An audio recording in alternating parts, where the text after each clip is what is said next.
try to do this in one take. Have you been to TorontoMatters.com today? Y'all, it's really late, but I want to come to y'all really quick and give you a few thoughts. We're going to try to make this video under 5 minutes. My thoughts on the Billboard Music Awards 2012. We're going to start off by the hosts. I have no clue who the fuck those hosts was.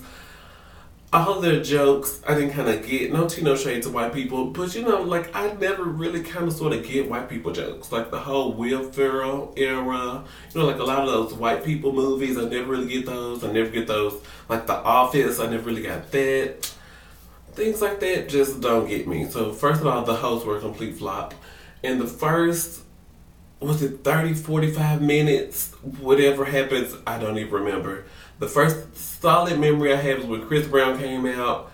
He was serving the sweet brown teas with his head wrap, and he had on his Godfather 7, you know, chinchilla fur, whatever you want to call it. He had no shirt on. He had these skinny legs. I was like, okay, this gonna be summer fashion for 2012 for the dudes, well, for the kids. You know, I don't know. Let me go see if I can find something on eBay. Give me a little coat, whatever. But yeah, Chris Brown's performance was really forgettable. It reminded me of the Grammys. I mean, didn't he perform some of the music at the Grammys? And you delayed your album, so should you be premiering something else right now so that can get hot come July? I said, but neither here nor there. Then Usher came out. He gave us Chris Brown Part 2. It was just with a different beat, and it had a woman this time. But we got rid of her, and then the troop of male dancers came out. The little magic trick, I thought the stand up was a bit fat. Usher's been out for 15, 20 years. I'm sure at this point, we found one person who looks like him. So I don't know. We could have got a better stunt double. The Donna Summer tribute, Natasha Bedingfield. I was like, oh my god, she came out in this long, flowy black and the bitch was beat. But she performed some slow songs. And I was like, but Donna Summer was a disco queen. So then the beat picks up, but then it goes to commercial. And I'm like, Billboard, what the fuck? As soon as it's... and I was like, oh, here we go again. And then Billboard tweeted, Natasha Bedingfield put her all into that performance tonight. I was like, but bitch, we didn't get to see it. What the fuck? So it's just more disappointment. This was really, it really needs to go back to 2 hours like it was last year. Because I think it was 2 hours last year. What happened next? I couldn't tell you. Shit, my memory. Taylor Swift won Woman of the Year. Congrats to Taylor. They did an amazing documentary. They put a little presentation together how she wrote her first song when she was 12, world tours, blah, blah. I gotta make this video short. But, yeah, then they said Taylor Swift is the only woman to have 4 albums debut at #1. And I think they said Michael Jackson or somebody, Elvis or somebody is on person to do it. But like Beyonce, all of Beyonce's albums have come in at #1, including 4. It didn't sell as much as the others. But I mean, 4 is still a #1 album. It debuted at #1. So they just did that to make the Taylor Swift presentation look good. The bitch didn't do all that fact checking, but do we let Billboard? No, you're Billboard. You're the person we go to when we want to check facts. So if y'all ain't getting facts right, then let's just move on. So that kind of offended me, but we're just gonna... I'm still the unofficial spokesmodel for Kill Pink. KillPink.com. I love my bracelet, so think about ordering some more. Yeah, let's move on. See, it's the middle of the night, my thoughts. Tierra Marie's song, You Did That. I'm really loving You Did That. 2 Chainz part's a little long, but You Did That is the #1 song on my iTunes right now. Support the girl, the letter U, Did That, buy it on iTunes. Back to the Billboard Music Awards. I can't really think of nothing else. There was another tribute. There was the Donna Summer tribute. The Stevie Wonder tribute was at the end. I'm gonna talk about that. They didn't really give me anything. People talking about Stevie Wonder's hair. I don't really have nothing to say. I mean, we all know it should be cut off. So I mean, I don't really know what to say about that. But what did scare me, it was this one part after the first song, and Stevie Wonder switched pianos, and I was like, oh my god, how does he know to get up and scoop from one? And he was touching and feeling from the bench. I was like, oh my god, please don't let this man fall. And then Alicia Keys had the award. She was like, yes, Stevie, we are presenting you with this award. And she just held it out. And I think Alicia was expecting Stevie to grab it like he could see it. And then I was like, I don't know. But then they cut to a scene in the audience and they came back and it was in his hand. And I was like, oh, okay. That was like slick shade. But anyway, going backwards, let's get back to the Whitney tribute. Okay, the Whitney tribute. Who came out and introduced Whoopi? Oh my God, we all love Whoopi. She told an amazing story about how the first time she met Whitney, and then it was a really cute story, and then it goes to this performance of John Legend.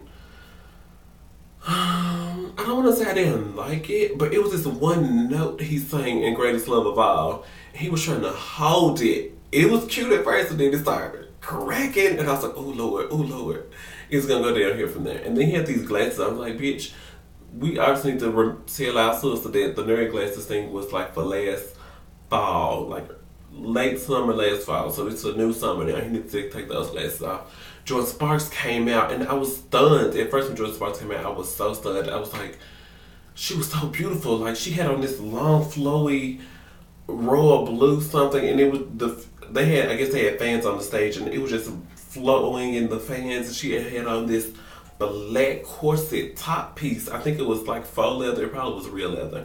I don't know if her American Idol chicks can afford her real leather, but anyway.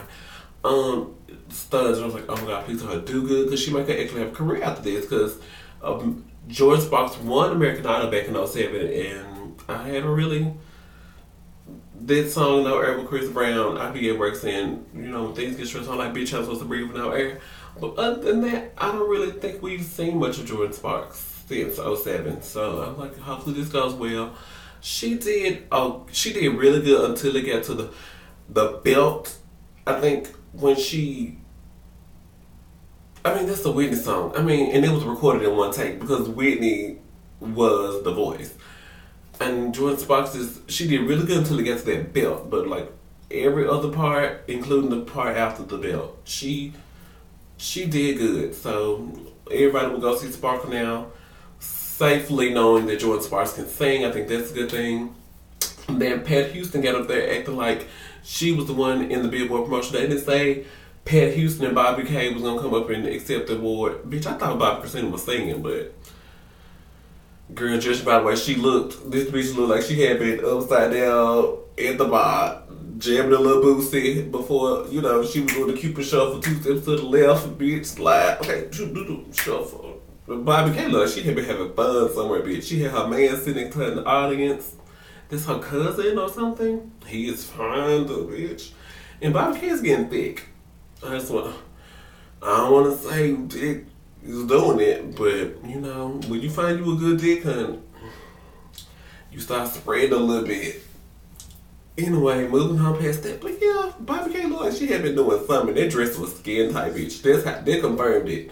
And she was going up those steps, and I think Pat Houston had pulled her dress, and something happened when she was going up the steps that I don't remember right now. But yeah, Bobbi K, girl, showed out. Have you been to runnermatters.com today? I think that wraps up my review. I don't really remember much. If I skipped anything, they talk about Katy Perry, others sounding a mess. But then people like, oh my God, did somebody finally get Katy Perry singing lessons? And I got my remote in my hand. I'm like, bitch, what the fuck is wrong with my DirecTV? Do these bitches, all these bitches must be on Comcast or something, because according to my DirecTV, she still sounded a fool. And of course, Pink had done that before. After seeing Pink do it at the Grammys, anybody else who gets in the air, you copying off Pink. I don't really care. Now, unless you're gonna do it upside down, glued to a piano like CeeLo did. Girl, when CeeLo was upside down at the Grammys on that piano. Oh my God. But yeah, anybody else who does their song in the sky, and then Katy Perry can't really sing live. Well, she can't sing live. I know can't sing live. I'm trying to think of something else. I don't really have anything else. I guess that wraps up my video.